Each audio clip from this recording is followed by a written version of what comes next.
Ibu saudara-saudaraku yang dikasih oleh Tuhan, kita kembali bertemu dalam acara ngopi. Sempat beberapa waktu yang lalu kita hadir dalam acara ngopi karena kesibukan kita masing-masing. Namun puji Tuhan kita bisa bertemu kembali dalam acara ngopi. Hari ini Bapak Ibu saudara-saudaraku ada suatu hal yang sangat spesial. Teman kita, ya Pak, namanya Pak Jan Prido Sihaan, baru saja dari Ukraina. Apa kabar Pak? Baik, luar biasa. Sehat ya?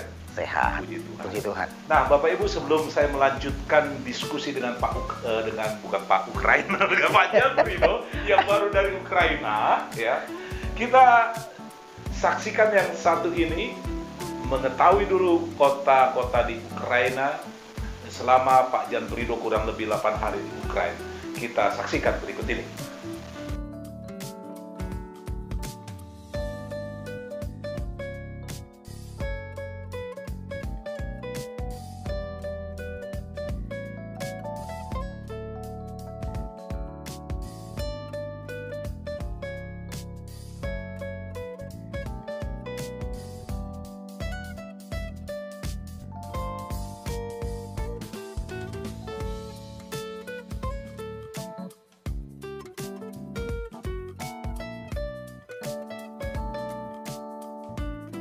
Ya, Pak Jan Prido Sihaan. Ya. Bapak 8 hari di sana, mungkin orang belum tahu apa maksud tujuan ke sana. Apakah Bapak ada tugas khusus atau ada kegiatan yang lain? Mungkin bisa menceritakan Pak kepada mereka yang menyaksikan acara kita ini. Jadi kepergian saya ke Ukraina itu khususnya ke kota Kiev. Kiev, ibu kota Ukraina, negara Ukraina itu adalah diutus oleh yayasan untuk melayani. Melayani di sana. Betul, melayani. Melayaninya dalam bentuk apa? Sesungguhnya kami melakukan pekerjaan-pekerjaan yang mungkin dianggap pekerjaan yang rendah, hanya mengandalkan otot. Nah, seperti membawakan koper. Betul, serius. Membawakan koper, melayani, mendahulukan pasien, mendahulukan tamu, sedemikian rupa supaya tamu merasa disenangkan, dimudahkan ketika berpergian ke sana. Tujuan tamu ini datang ke Ukraina ini adalah sebenarnya untuk berobat. Nah, pengobatan apa ya? Kenapa harus ke Ukraina? Di Indonesia kan banyak juga pengobatan yang canggih Pak. Atau ke Melaka. Betul Pak. Mungkin Bapak bisa ceritakan. Jadi di Ukraina ini disediakan ada klinik Pak yang menyediakan pengobatan lewat stem cell. Apa itu stem cell? Jadi pengobatan lewat stem cell ini adalah pengobatan yang bertujuan untuk mengganti sel-sel baru manusia, sel-sel yang kurang baik, sel-sel yang sudah rusak, sehingga dengan injeksi maka sel ini diperbaharui sedemikian rupa Pak, menggantikan sel yang lama yang sudah rusak, yang sudah tidak bisa lagi berfungsi dengan benar. Jadi bagus lagi. Jadi bagus lagi. Pertanyaannya Pak, misalnya penyakit diabetes, darah tinggi, jantung, koroner, apakah bisa disembuhkan? Bisa Pak. Bahkan termasuk juga sakit yang mungkin dianggap orang udah nggak bisa diobati, seperti autisme dan lupus atau autoimun. Kalau dikenal di Indonesia sakitnya sakit autoimun, seperti itu Pak. Jadi itu bisa disembuhkan. Gimana caranya Pak? Mungkin masyarakat kita ini kan belum tahu apa itu pengobatan yang Bapak sampaikan itu. Jadi ya stem cell ini memang adalah suatu metode baru bagi kedokteran, bagi dunia medis, di mana seperti misalnya seorang penderita diabetes, maka dia mengalami kerusakan fungsi pankreas Pak. Ya. Nah, oleh karena itu di stem cell, sehingga sel-sel pankreas itu digantikan Pak dengan sel-sel yang baru, dan pankreas itu kembali berfungsi seperti baru Pak. Seperti baru. Itu katanya Pak, usianya artinya usia 20 tahun itu bisa lebih panjang lagi ya, dalam ilmu kedokteran itu bisa. Mohon dijelaskan itu. Bisa Pak. Jadi memang efek samping dari sel-sel ini adalah memang memperbaharui, sehingga ketika kita mungkin sudah dianggap secara secara masa tubuh kita atau secara usia kita ini mungkin sudah 50 tahun, dengan stem cell ini kita juga mengalami pembaruan sel, Pak. Sehingga mungkin kalau kita sudah mulai awalnya mungkin sudah keriput, ada tanda-tanda penuaan, dengan stem cell ini juga ini merupakan suatu upaya anti aging, Pak. Atau bisa dikatakan kita dimudahkan kembali. Sel-sel tubuh kita itu dimudahkan kembali sehingga kita kelihatan kulit kita itu kelihatan lebih kencang, lebih cerah, lebih berminyak gitu loh, Pak. Luar biasa itu, Pak ya. Jadi ini memang metode dari kemajuan zaman itu. Kenapa harus ke Ukraina? Apakah hanya di Ukraina saja ini ada? Stem cell ini, klinik seperti stem cell ini, Pak, mungkin ada di beberapa negara seperti Jerman, negara-negara maju seperti Jerman, dan salah satunya bisa saya katakan bahwa di Ukraina inilah klinik MCell namanya, Pak, yang menyediakan pelayanan medis stem cell ini yang terbaik, Pak, di dunia. Terbaik di dunia. Kalau Pak. terbaik berarti harganya juga baik, Pak ya. Kira-kira Ya. berapa, Pak, range-nya itu untuk ke sana? Wah, saya sebenarnya tidak terlalu berani, Pak. Walaupun mungkin bisa dikatakan untuk orang Indonesia ya cukup mahal, Ya. tetapi tentulah lebih mahal kesehatan, Pak. Ya, pasti. Ya, tentulah lebih mahal rasa sukacita karena tampil lebih sehat, ya. lebih lebih prima, Ya. dan lebih cantik, lebih glowing, Ya. gitu, Pak. Jadi Ya. itulah, Pak ya, pengobatan. Ya. Nah, sekarang kita bicara yang lain ini, Pak. Ya. Bapak datang ke Ukraina, situasi di Ukraina termasuk Indonesia dan secara global itu kan masih pandemi COVID-19. Ketika Bapak datang ke Ukraina, apakah situasinya sama dengan Indonesia yang saat ini harap-harap cemas, yang begitu menakutkan berita media? Ketika Bapak ada di Ukraina seperti apa? Mungkin bisa menjelaskan ini, Pak, kepada saudara-saudara kita yang lain. Jadi saya datang ke Ukraina itu di akhir bulan Juni, Pak. Di akhir bulan Juni itu memang situasi Indonesia sudah semakin hari semakin meningkat. Meningkat penderita COVID-19-nya. Dan ketika kita berada di Ukraina, memang kita dengar kabar bahwa sudah PPKM istilahnya, Pak ya, sudah diberlakukan PPKM, Pak. Sementara di Ukraina, Pak, itu sudah zero case, Pak. Tidak ada lagi rumah sakit atau ada orang yang isolasi mandiri ketika kita datang ke sana, Pak. Sehingga di sana kita lihat bahwa orang-orang di public area itu kebanyakan tidak pakai masker, Pak. Tidak banyak. Kita ini nggak pakai masker bukan karena kita nggak taat pada prokes, karena kebutuhan kamera, Pak. Ya. Tapi Pak Jan Prido sehat, saya sehat. Ya. Jadi karena kebutuhan ini kita bisa bukan nanti kita pakai lagi. Tetapi kalau di Ukraina itu memang sudah mana-mana udah buka masker, Pak. Ya, hukumnya, Pak, di public area mereka diizinkan, Pak, tidak memakai masker. Tetapi misalnya kalau berada di dalam mobil ada beberapa orang atau di dalam bis umum, semua memakai, Pak. Semua tertib memakai masker. Tetap memakai masker. Ya. Jadi andai berada di ruang tertutup di mana lebih dari satu orang, maka wajib hukumnya menggunakan masker. Tetapi ada kesadaran sedemikian rupa. Sementara kalau misalnya dia jalan sendirian di trotoar atau di pedestrian ya, tempat pejalan kaki seperti itu, ya dia tidak lagi memakai masker. Gitu. Atau dia hanya mengendarai mobil sendirian, dia tidak lagi memakai masker. Kasus COVID di sana bagaimana? Kasus COVID di sana memang awal-awal masa pandemi dunia, Pak, memang ada dan banyak orang yang menderita. Tetapi saya melihat bahwa dengan ketertiban dan kesadaran, disiplin menggunakan dengan protokol kesehatan itu, mereka bisa maju, Pak. Bisa artinya mengatasi pandemi di negaranya itu. Mungkin 70-80% mereka sudah divaksinasi kan, Pak? Betul, Pak. Mereka sudah artinya tidak ragu-ragu untuk memberi diri divaksin. Vaksinasi. Ya. Nah, Pak Jan tadi sudah bicara tentang pengobatan, bicara tentang corona. Sekarang saya mau bertanya, apa yang menarik dari Ukraina menurut pandangan Bapak selama 8 hari? Yang saya tahu penduduk Ukraina itu 41 juta jiwa.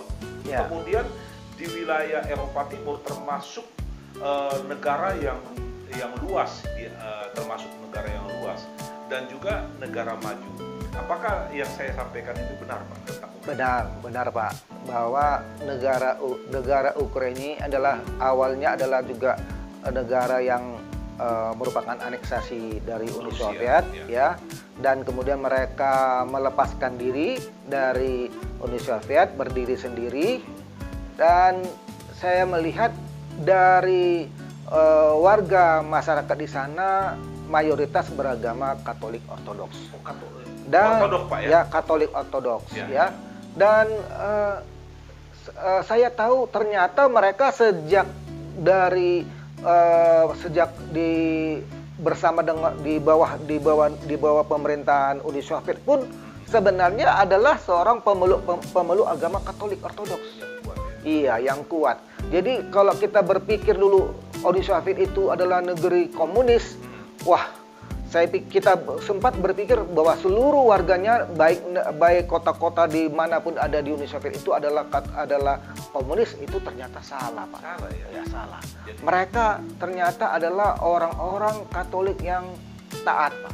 sama halnya itu Ukraina, Armenia juga kan itu mayoritas Kristen di sana. Betul. Pak, artinya kalau saya mau bertanya tentang Ukraina ya, penduduknya disiplin, lalu juga bagaimana tentang pariwisata dan keindahan di Ukraina? Nah, pariwisata di Ukraina itu saya pikir indah, Pak. Indah, ya? Bahkan saya hanya hadir di kota Kiev. Di kota Kiev ini saja pun ada begitu banyak tempat yang layak sekali, Pak, untuk dikunjungi. Layak sekali untuk dikunjungi oleh turis mancanegara. Karena lewat arsitektur, lewat panorama alam, bahkan juga mungkin teknologi-teknologi yang sudah maju yang mereka pernah kerjakan, pernah ciptakan, itu sangat banyak, Pak, yang bisa kita saksikan. Pak, salah satu yang teringat itu kasus Chernobyl, itu kan ada di Ukraina ya. Itu berapa lama recovery bangsa ini? Karena kan Chernobyl itu kan tempat banyak di situ katakanlah orang-orang yang mati dan juga karena gas beracun di sana. Mungkin Bapak bisa ceritakan. Iya, Pak, itu salah satu memang menunjukkan bahwa negara Ukraina ini adalah suatu negara yang memang memiliki sumber daya yang luar biasa. Baik dari manusianya, memiliki teknologi, orang-orang yang pintar, ya, karena kebanyakan mereka di sana adalah keturunan Yahudi juga, Pak. 50%. Ya, mereka keturunan Yahudi yang sudah lama sekali menetap di Ukraina, ya kan?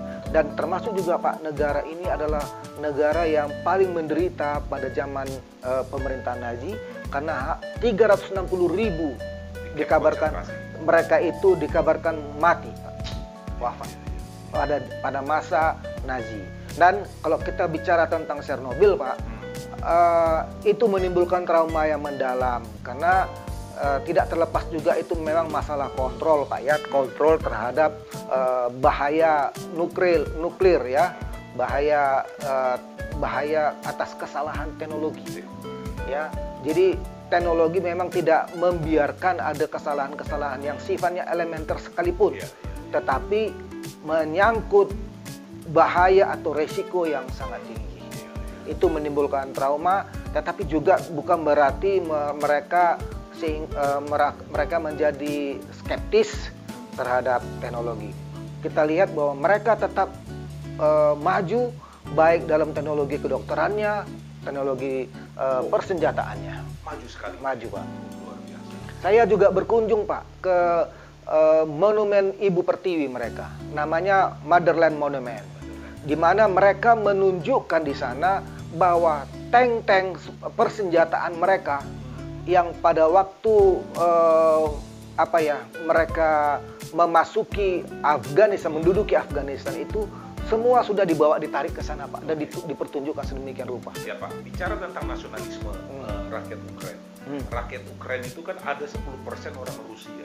Ya. Mereka juga ingin kembali dianeksasi oleh Rusia. Di sisi lain, mayoritas rakyat Ukraina ingin benar-benar punya patriotik, semangat nasionalisme. Mungkin Bapak bisa menceritakan semangat nasionalisme orang Ukraina. Mereka tidak menafikan diri bahwa mereka sebelumnya adalah bagian dari Uni Soviet, Pak. Ya. Tetapi pada masa-masa sekarang ini, tentulah mereka merasa mampu untuk mandiri, mampu untuk mengatur dan membangun negerinya sedemikian rupa berdasarkan mungkin wilayahnya. Ya, mereka tidak lagi merasa kekuasaan pusat itu sedemikian penting atau dominan dalam pembangunan negeri mereka. Oleh karena itu, meskipun ada sejarahnya, yaitu menjadi tinggal sejarah, dan mereka juga berusaha menerima bagian dari sejarah yang baik maupun yang buruk itu sebagai bagian dari pengalaman masa lalu yang mungkin dialami oleh orang tua mereka, Pak. Ya, Pak, kembali ke materi yang lain, Pak. Ya. Tentang Piala Eropa. Bapak saya lihat itu mengupload Bapak ada di stadion kebanggaan masyarakat Ukraina. Ya. Dan Bapak menggunakan kaos Ukraina. Padahal setahu saya Bapak bukan pendukung Ukraina ini. Kalau nggak salah Jerman atau Inggris gitu, kok bisa seperti itu Pak? Artinya itulah dinamika. Saya ingin tanya tentang persepak bolaan Ukraina, khususnya masyarakat dalam Piala Eropa. Nah, semangat sekali Pak, bahwa Ukraina ini adalah negara yang berkembang, mulai mencintai olahraga sepak bola. Mungkin ada cabang-cabang lain yang memang akan lebih favorit Pak ya. Tetapi salah satu cabang olahraga di Ukraina itu yaitu sepak bola semakin dicintai Pak, karena ada beberapa tokoh sepak bola yang memang terkenal berasal dari Ukraina, dan termasuk juga pelatihnya Pak. Ya, jadi pelatih yang dulu di mana masa Mario Ruud Gullit, Marco van Basten atau apa Pak, itu Uni Soviet masih diwakili dengan negara disebut CIS ya. Nah, itu pelatihnya bernama Valery Lobanovsky, adalah berasal dari pelatih yang karismatik, pelatih yang sangat disegani di Uni Soviet pada waktu itu adalah warga Ukraina. Dan kemudian Bapak mungkin pernah dengar nama Andrei Shevchenko, dan kemudian yang bermain pada Euro 2020 ini ada beberapa orang itu adalah orang-orang dari Ukraina. Ya, walaupun Ukraina kalah 4-0. Tapi itu sangat dinamika. Tetapi sangat apa Pak? Sangat membanggakan sekali. Walaupun mungkin Ukraina bisa dikatakan atau memang tersisi di 8 besar, tetapi hal itu pun sudah menjadi prestasi juga bagi Ukraina, karena 8 besar di negara Eropa Pak. Wah, mereka sudah luar biasa. Mereka artinya sudah lebih maju dari Jerman. Mereka lebih maju dari Perancis, Pak. Begitu, Pak. Nah, Pak, pesan terakhir ini, artinya dalam bincang-bincang ngopi kita, bicara tentang Ukraina, apa yang ingin Bapak sampaikan yang menyaksikan acara kita ini antara Indonesia dan Ukraina, kita melihat benang merahnya? Silakan, Pak. Saya melihat bahwa perjalanan ke Ukraina ini memang membuka banyak wawasan yang baru, ya, bahwa negara-negara lain bisa lebih maju bukan karena seolah-olah mereka itu selalu lebih pintar, bukan, tetapi ketika mereka mau disiplin, mereka mau dengar-dengar dengan pemerintah, mau mendukung upaya pemerintah sepanjang upaya pemerintah itu adalah upaya yang positif untuk membangun negara ini, ya ayo. Mari ambil bagian masing-masing untuk ikut mendukung. Jangan diprotes terus. Jangan diprotes, jangan disiriki atau dinyinyirin. marilah kita berprestasi sehingga kita dianggap layak untuk mengambil bagian yang lebih besar, yang lebih penting di negara ini. Saya setuju Pak dengan ini. Ya, artinya dalam obrolan singkat ini tentang Ukraina, ada benang merah yang kita mau dapat adalah ciptakan nilai-nilai kemanusiaan dalam masa COVID-19 ini, dan kita bisa melihat Ukraina, negara yang dulu hancur lebur tapi bisa kembali lebih mantap lagi ya. Ya, baru dimerdekakan di tahun 92, Pak. 92. Sedangkan kita yang sangat kaya ini, kalau begini-gini aja berantem terus, saling hantam-menghantam, kita tidak akan pernah maju. Tidak akan pernah maju. Nah, kita biasanya bertiga ini, Pak. Tapi Bu Ninin kan tidak ada. Mungkin dia siap-siap kali karena udah pernah ke Belanda. Ya, mungkin suatu saat dia akan pergi ke Ukraina, Ibu Ninin Tanamal ya. Ya, kita berharap ada rencana mungkin kemana-mana, ya bisa juga nanti kita sampaikan presentasi. Yang penting kepada kita semua, Bapak Ibu Saudara-saudaraku, diskusi kami pada hari ini dengan Pak Jan Prido Siahaan, kita ambil hikmah yang terdalam bahwa segala sesuatu itu kita harus menggunakan akal sehat, dan juga kita mau belajar dari negara-negara yang lain. Kalau ditanya Pak Jan Prido, sejauh mana bangga terhadap Indonesia? Sungguh bangga terhadap Indonesia. Saya juga bangga terhadap Indonesia. Tetapi mari kita, tadi Pak Jan Prido katakan, disiplin kita yang harus kita sama-sama tanamkan. Untuk itu, pertemuan kita pada hari ini kita akhiri kepada Bapak Ibu dimanapun dalam rubrik acara Ngopi kita. Saya Sabta Baralaska Utama Siagian dan Pak Jan Prido Siahaan ya, mengucapkan terima kasih. Sampai ketemu di lain waktu. Salam.